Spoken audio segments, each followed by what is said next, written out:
Hello there, my name is Anthony Barocas for Stream Tech Conversations. Today I'm going to be speaking with Fanny Dunagan, who has made a really huge impact in reaching out to her audiences on LinkedIn. She uses it to drive business and develop relationships so that the customers come to her as opposed to her having to advertise to customers. All right, Fanny, thank you very much for being on today's show. I appreciate you taking the time. And for those who don't know, streaming doesn't always work. So this is actually our second time talking. Take two. And take two, yes. And that's, part of the business, I think, is being adaptable because streaming it's not like broadcast television. It's this very fluid thing and it's different things for different people. So tell me, for you, how did you get into streaming and how do you use it? Yeah. Well, first of all, I kind of my main platform is LinkedIn. And so for numerous years in building up my business, I have, kind of built up an audience on LinkedIn and a community on LinkedIn. And a few years ago, LinkedIn Live started being available and they were assigning it to only a few select beta testers, or you had to, apply, and there was an application form you had to fill out. And I remember delaying that because I thought, I'm already creating videos. I don't need to do live, but a very good friend of mine convinced me to apply. So I applied to be one of the early testers and I never heard back. And I remember thinking, okay, well, that solves it. I don't need to go live. Even better. But literally on the first week of March in 2020, I got approved for LinkedIn Live. And what's the significance of March 2020? The pandemic. That's the dawn of COVID. The dark ages. And so everything went into lockdown. And I thought, this is a sign. This is a sign that I need to just lean into it and get on live stream, because what better way to connect with my audiences at the very beginning of the pandemic than through live stream. And so I still remember like hitting live using StreamYard. And I remember thinking, I was like, is anybody there? Can anyone hear me? I literally said those first two words, those two sentences. And that was 2020. And I committed to doing a live show every week for that year. Wow. And it's a exercise in leaning into the fear, in doing it even though you're scared, in figuring it out as you go along. But what's been amazing is the community I've built and being able to connect with people all over the world and really kind of generating leads, generating collaborations and partnerships and meeting clients through live streams and prospects. So it was worth it. It was worth it despite all the fear. So let me just clarify, were you doing any live streaming on other platforms or elsewhere before jumping in on LinkedIn? No. I was purely doing video content and short form, but never live. Like March 2020 was literally my first live on LinkedIn. Wow. Yeah. So yeah, that is quite a transition from doing recorded content with multiple takes and let me get it right and probably scripted, I would guess, as well. Yes. And then, nope, it's just, curtain goes up and the show must go on. Jump into the deep end. Yes. And I think that's sometimes the only way to do it, to get started. Like you can try to figure out all the mechanics and you can learn as much as you can and watch YouTube videos, but nothing beats just starting. There's a great quote by Sean Cannell of Think Media. He's a big YouTuber. And he says, let your moment in obscurity prepare you for popularity. So at the beginning, nobody's tuning in anyways. So go ahead and make those mistakes. And then as you get better and better and better, then it just becomes more natural after that. And as I can't say YouTuber, but as a LinkedIn tuber, have you expanded your portfolio? Do you now go to different places? Is it still primarily LinkedIn? I mean, what is your whole portfolio of distribution at this point? The main channel is still LinkedIn. It's probably, in my opinion, still the channel, especially for B2B, business to business, where there's still so much organic reach without having to pay for ads, without having to put in too much effort. But other than, putting out great content.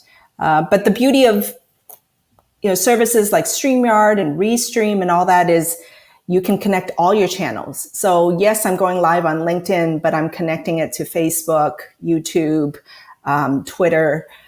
It's just that I don't have big audiences there. And so, but I still stream to all of them. And so they all have the live stream on there forever. But the engagement is on LinkedIn, just because I built my community there. Mm-hmm. It's interesting that, which platforms take to what type of content. Because if you have business related content, LinkedIn is a great distribution medium. Yes. Like when I do my streaming show, I actually do it to Twitch, which exists solely for streaming games. And I thought, oh my goodness, this is going to be great. There's going to be all these streamers who want to watch content about how to create better streams. Right. And I've gotten like zero buy-in on Twitch. Like zero audience, zero notifications, zero subscribers, or whatever they call them. So I guess there's work outside of just publishing the stream to build the audience. Yes. And I think it helps that if you've spent the time to build your audience first, then people are more willing to hop on your live stream, right? Because I spent years on LinkedIn before I started going live. And so building up that community at the beginning, I think is so critical. Everybody's time is precious, right? And so to ask somebody in the middle of the day or whenever to hop on, to stop what they're doing, hop on the feed, and then kind of like listen and spend their time with us is a big ask, right? Time is precious. So I think building that community on the platforms even before you have a live stream is a crucial step. I agree. I've heard that advice from other people, especially even on YouTube. It's like you can build your channel on YouTube and you can start streaming your content. But if you're also active in Facebook groups or online communities and websites about whatever it is, gardening, flowers, pottery, or whatever, and then you share your content into those groups, you have a ready-made audience of people who are interested in the content you're creating, who might not have been searching for you on YouTube, but now, here's another avenue with content that I've already demonstrated that I want. Yeah. Know your audience, right? And especially, I have another quote for you. I'm a quote girl. Content is king, but engagement is queen. And so, yes, putting out content is always top of mind for me, but engaging on other people's live streams, or now and then if I see my peers or other content creators that I respect and or other entrepreneurs that I respect, and I see their feed goes live and I happen to have a few minutes, then I'll drop in on their feeds and engage and comment. And even if I just have 5 minutes, just to kind of show them support. And similarly, I always spend at least 10 minutes every day commenting on other people's posts and building relationships and engaging. And so that part of it, nurturing the community, commenting, engaging, sharing, asking questions, that part I think a lot of people forget, but that's the part where you can get your community involved. And then they'll be willing to hop on your stream when you go live.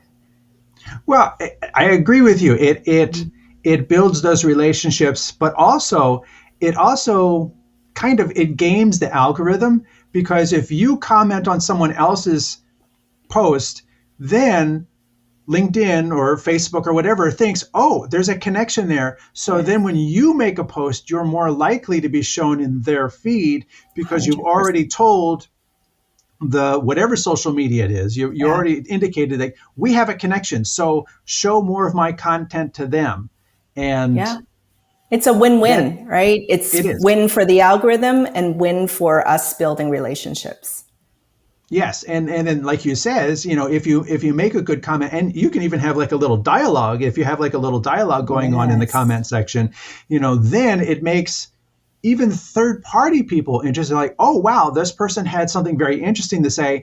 Who are they?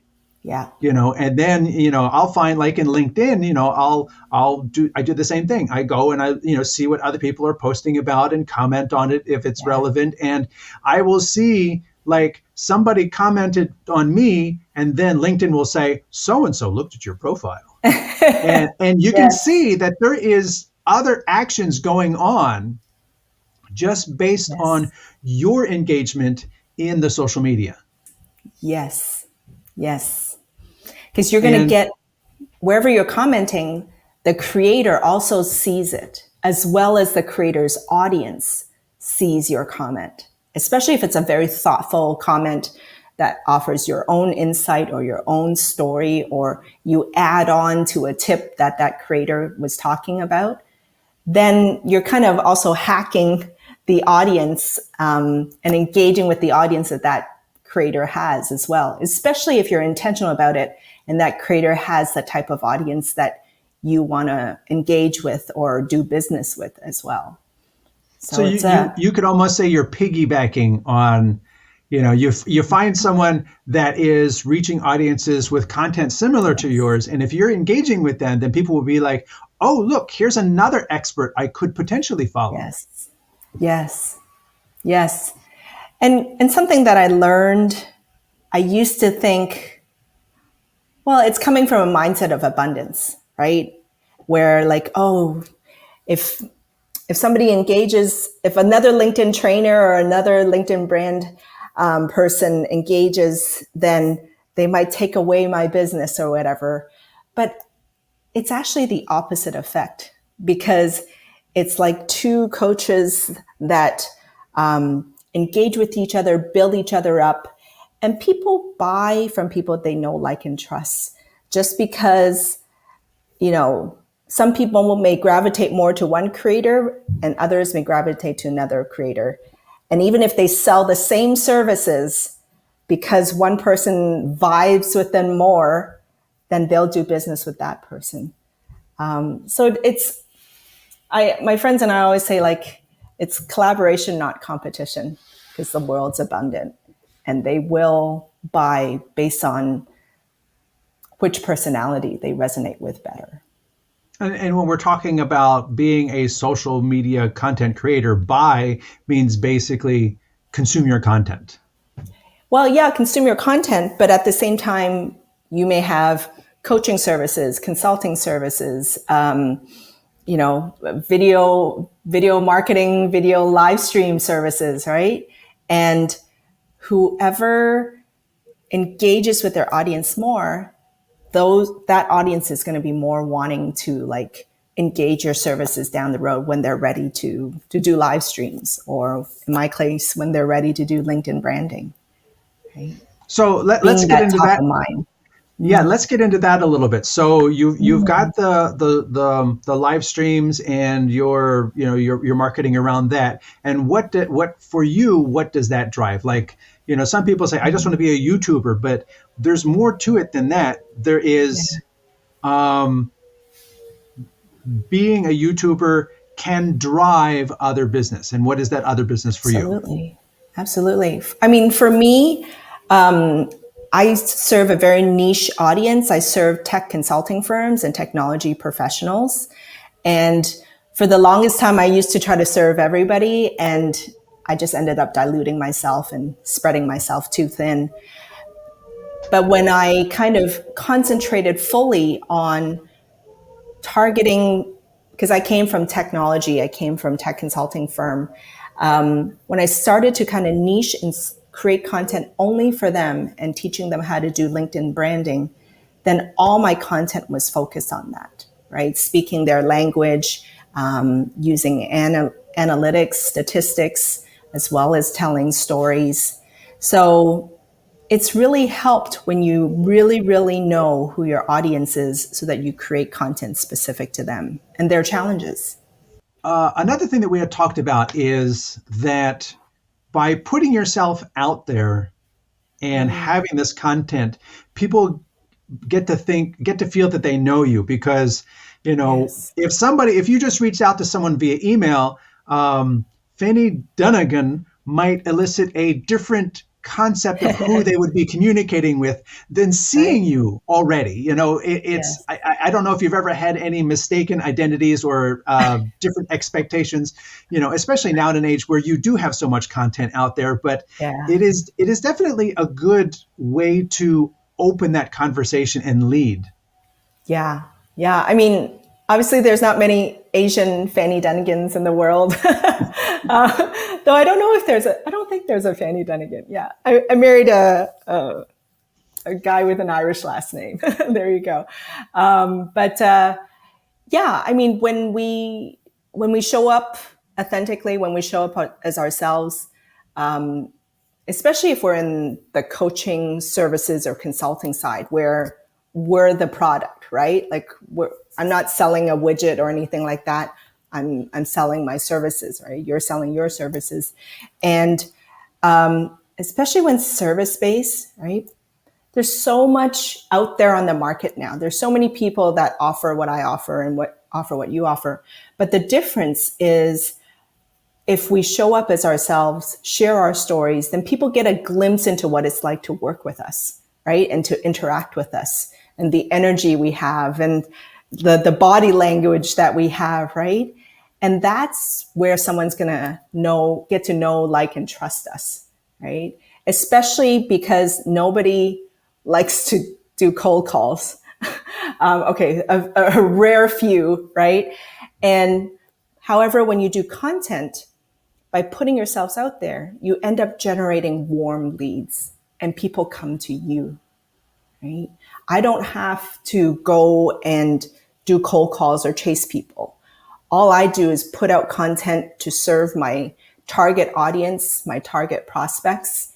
And from there, they're the people that I still have a call to action, right? Schedule a call with me or, learn more here and those kind of things.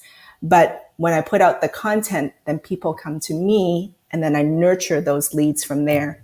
And a lot of times it's because they've been watching the content for months, right? And I had no idea that they're even there. They never even liked or commented, but then they'll send a message and say, I've been watching your content for several months now, would like to learn more about your services and so forth. And Absolutely. so, I just got a message this morning. I'm a long time lurker, and I'm just like, okay, yes, happy to have you. yes, lurking. I know, right? Like, but that's what people do, right? These days they're researching, they're scoping out things, they're reading reviews, they're watching our videos. They're doing that way before we even get on a message or a phone call, right? Nobody calls anymore, right? Like Well, we and even on our end, I mean, we can all probably admit to the fact that, the phone rings and, Google Voice or whatever you're using says suspected spam caller. You're just like, nope, yes, not even going to answer it. You no, get text messages all the time. Hello, friend. Da, da, da. Or you get emails now. Emails are just coming up and says, would you like to have more business? Would you like, more assistance in managing your leads? We can yeah, deliver, prospects and you just push away all of that. It's more about pull marketing. You want to yes, be out there already, and then they pull themselves toward you yes, through the media that you put out, and then they're like, okay, exactly. this is someone I want to reach out to. That's why I'm a huge advocate of content marketing, right? You pull them in through your content that serves them. Yeah. And it's because I don't naturally gravitate to being salesy. Like in fact, I think a lot of times we're taught growing up like this idea of sales being like a dirty word kind of thing. And I mean, I've grown past that, and obviously we're all selling, but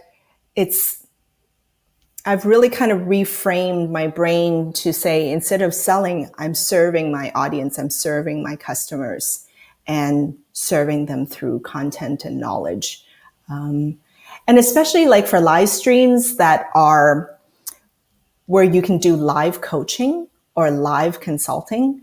I've done a few live streams where we tell people to submit ahead of time their LinkedIn profile for like a 5-10 minute audit online live. And then, we bring them on, we bring up their profile and then kind of like offer tips, and it's done like on the live stream, step by step. Oh, you did this really great. Keep that up. This here, I would kind of reword it in this way and so forth. And so when you kind of do these kind of audits or consulting or coaching live, man, those are like amazing ways for people to kind of like scope you out before they buy from you or engage you. And those always draw a lot of warm leads. That is a very interesting way of doing it. It reminds me of back in the day, I did desktop publishing, and there was a print publication called Before and After. And what they would do is they would take websites and say, here it is before, and then this is what we did, and here it is after, and here are the key differences in visually, operationally, how the thing flows and everything. And it was just like amazing. And you could see so many people were like, ooh, do mine. Yes, right? Like it creates that tug for the audience to want the creator to coach them and to consult them. And I've seen it done on YouTube, right? I've seen YouTubers do YouTube channel audits, right? And like they flag it in the comments, right? Because you got the beauty of live stream is all the live comments, right? And so they're able to submit their YouTube channel, and then the creator pulls their YouTube channel up and then like gives them a quick few minute critique and instant coaching. You instantly get a feel of what it's like to work with that person. Right? Wow, that is it's like really little cool. Movie trailers, right? You think about it, it's like little snippets, like a 5-minute snippet of what it's like to work with that person. And then also too, for everyone watching, there's always takeaways too. So it's excellent in terms of like content creation too, because you're being given things to solve and showing that you can solve them, but then also that things that you solved are like, oh, I have that same problem and that was the fix. Okay, I'm going to go do that. Yes. Yeah, the audit creates more content. And then you can chop out that piece, right? The beauty of live streams is also you have a nice 30-minute segment or a 60-minute segment. And if you plan it out ahead of time, then you can also be very targeted about talking about specific things throughout the 30 to 60 minutes. And then you can cut out this little 2-minute snippet, this 1-minute snippet. So one piece of content becomes 20, 30 micro pieces of content. And then at least for LinkedIn, you can also create carousels out of it and quote cards out of it and a blog out of it, right? So I love live streams. I used to take like my live stream as the center pillar content, and then from there, blow it up to all this other micro content. So that's a great segue to, saying that, yes, you can be a YouTuber, you can be a live streamer, but, as one of my other conversations, we came up where she introduced me to the term, this digital confetti that surrounds this central thing that you're talking about. And it really sounds like you do it in multiple ways. Like I've only pulled reels out of it, Yeah. but it sounds like you go much further than that. Yes. So think about it. If you were to ask me a question and then I answered it and I say, these are the 3 tips to improve that, right? And so I'm listing 3 tips and then I'm like describing them. Well, tips and lists are great things to make into a carousel, right? An Instagram carousel. In LinkedIn, it's called a PDF document. And then suddenly you can create using Canva, which is an amazing graphic design tool for the everyday woman and man.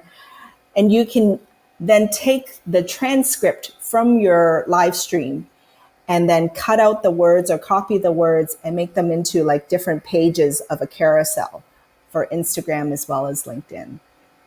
Or if you have a great quote from a Yeah. guest, then you can make a little quote card image with that. There's so many ways to repurpose content. How much time would you say you spend in creating the other content from a live stream? Well, I have a team now, so they do it. But you can literally, like if I were to start from scratch and I had to do it myself, I can probably plan out a live stream show and do a 60-minute segment. And from there, I could probably create 30 pieces of content. And using Canva, editing, you have great tools now like Opus Clips that can cut out, AI that can cut out clips, Canva. So you can probably spend in total, if I were to do it all myself, maybe like a day plus this 1 hour recording, and then you can have 20, 30 pieces of content. That is very So, interesting. And then you also yeah. mentioned blogs. Is that like on a website separate than the social media? And then do you link to it? Or is that like, because I know Yes, you LinkedIn can has put it on your articles as website. well. Okay. Yeah. So several ways. So once you have your 60-minute or 30-minute live stream, let's say, right? I send it to rev.com to generate the transcript, right? Then I have the written content, right? Out of my verbal talking. And so from there, I just pull out paragraphs of what I said and just tweak it a little bit. And then that can become an article for my website. It can become a LinkedIn article. LinkedIn also has newsletters for people that want to do it like on a regular basis.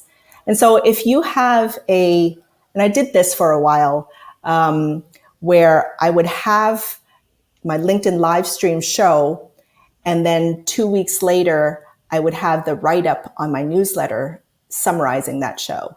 And then on that same newsletter, I would then promote my next show. Right? And so it becomes this huge content machine that it's endless content just from one hour recording. Yeah, I don't do the same thing, but I have my live show and they're about a specific topic. But then of Yeah. course there's also, because it's a live show, there's a lot of questions that come in about other things, and I'm happy to answer like things that are not, on the key topic of the show. And we Yeah. say hello to people who are viewing around the world and things like that. But then I take that live show and I created an edited version of that is literally only the stuff that's on that topic. So if somebody wanted to see just a thing on lenses or whatever it is, Yeah. you can wait for the recorded version, as opposed to watching the live stream and, being, and then there's questions about microphones, a question about streaming, all the other Right. things. But that's what I enjoy about the live shows is that, mine are very audience driven, and I allow the audience to ask the questions and help drive the show in different directions. But then I also create something for that audience that I just want answers on this topic, and I don't want to have to wade through all of the other questions. Well, and here's another idea for you, right? You mentioned questions from your audience, right? I mean, if you were to collect all the Q&As from your audiences across all your shows, you would have a whole list of questions and answers, right? Their questions, your answers. And you can easily take that and make it into, let's say, a downloadable ebook that people can download for free so that you can collect emails for your newsletter. And you can say, download my ebook with 50 questions and answers that I've gotten about live streaming across the 2 years that I've been live streaming, or whatever, right? Like whatever your message is.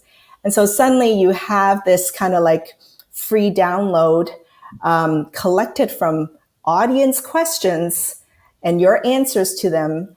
And then you can create, collect emails from that, from the download.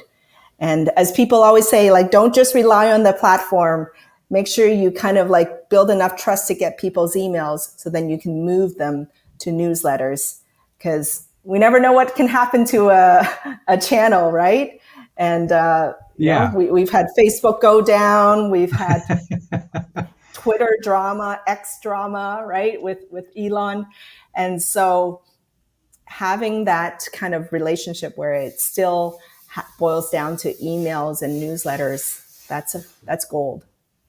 Yeah, having a direct connection, if you can, create that direct connection between you and your audience, I think is great in terms of also pivoting. Like if you decide to pivot off of Twitter or whatever it is, then you can take that audience with you to whatever that new platform is. I mean, my MySpace page is not doing very well.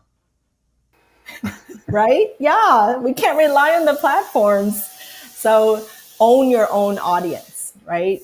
Take them off the platform into your email distribution by collecting. Plus, it also helps in terms of marketing the things on your, on that platform too. Hey, This week's show is going to be about this. Just want to remind you. Right. Yeah. So you can tell people about upcoming shows. You can summarize past shows. And then at the bottom, you can then tell people briefly about your services, right? And then that way you're constantly top of mind. And when they finally have a problem that you can solve, then they'll think of you first. Absolutely. Absolutely. So I think today that is the key thing in terms of leveraging social media. It's not about, having the social media do something, but it's about keeping top of mind for when that person decides to reach out. Yes. Yes. You hit it right on the nail, because especially in technology, right, where we're not selling, a pair of shoes or a lipstick where it's just a few dollars, right? So sales cycles are long. They don't always necessarily need the services. I remember going to a LinkedIn training where they said, at least for technology and B2B, sometimes only 5% of buyers are ready to buy, right? And so the other 95%, you're just nurturing them with content, waiting until they need your services, waiting until they have a problem that only you can solve, but then they think of you first, right? So yes, you have the 5% ready to buy, but there's possibly 95% that's not there yet. But have them think of you, right? The next time they need live streaming services. Well, that would be great. Yeah. And I like that idea about the email marketing. I am actually, look, I had a free conference today, and I think that also benefits everyone who is interested in getting into streaming, whatever the platform, to understand that it's not so much the platform, but it's building the relationship with the audience. And as you build it, you can then leverage it to other purposes, whether it be having that direct communication through email or things like that, top of mind if you've got something to sell, and if it's just a YouTube channel for entertainment, sure, being there and taking that entertainment and then slicing and dicing and creating the digital confetti that keeps people entertained in more places and more times. And even if it's purely for entertainment, right? The audience feedback during your live, the audience comments, those can become ideas for future shows, right? Like if you purposely say at the end of an episode, hey, wrapping up this episode on this topic, but let me know what other topics you want to know, or what are your biggest challenges right now in that field. And I will create an episode around that. right? So then, and then when you do that episode, you can say, this episode was inspired by a question that I got from Jane Doe. And, you acknowledge them, you're engaging them, pulling them into the fold again. And then you launch into a new episode based on the question you got from that person. So then that's another way to kind of build that trust with the community. And then when you run out of ideas, the audience questions become great episode topics. That is true. And I will, I've been doing my live tech shows for almost 2 years now, and they definitely are, in a good sense, viewer driven, because the viewers, I'll see them either in a forum or even during the show. They'll be like, I don't understand this. And I'll be like, you're probably not the only one. And, and because you're not the only one, it's valuable enough, and it's something. And if it's something I can speak to, I'd be like, okay, that's going on a list. Yeah. I will never totally understand sound and audio kind of gadgets and editing. But I love to kind of watch show and tell shows too. For me, that, I love when creators show different products and point to things and compare products and all that. I mean, those are things that I consume myself. And then I'm like, where can I buy it? And then where can I, get that cool mic, right? Because especially as creators, we're always kind of wanting to upgrade and upgrade and upgrade. Or, in my case, it's sort of I'm having a problem with X. And if I see something about Y, and Y looks to solve the problem that I'm having with X, I definitely want to find out more about that. 100%. Yes. Yeah. Well, Fanny, I really appreciate you taking the time to talk with me about LinkedIn and marketing and managing this whole scope of the social media in a way that develops audiences and helps you, reach them and develop that connection. Absolutely. And thank you for this opportunity to chat. I mean, you and I go way back, all the way to American Marketing Association, right? Yep. And I remember we started a conversation because you were live streaming the panel that I was on. And so the luncheon, that's another great thing, right? Meeting people at networking events and or meeting people on live streams, and then they become great collaborators, partners. It's just, I love it, that relationship building. Yes, the relationship building, whether it be online or in person, I think that is the key thing. Yeah. We went from in person to online. We did. We did it backwards. But thank you for the opportunity. Appreciate it.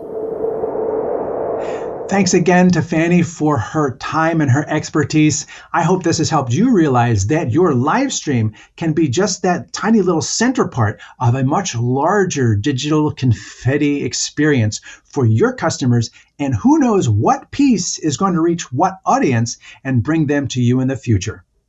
My name is Anthony Barocas for Stream Tech. Thanks for watching.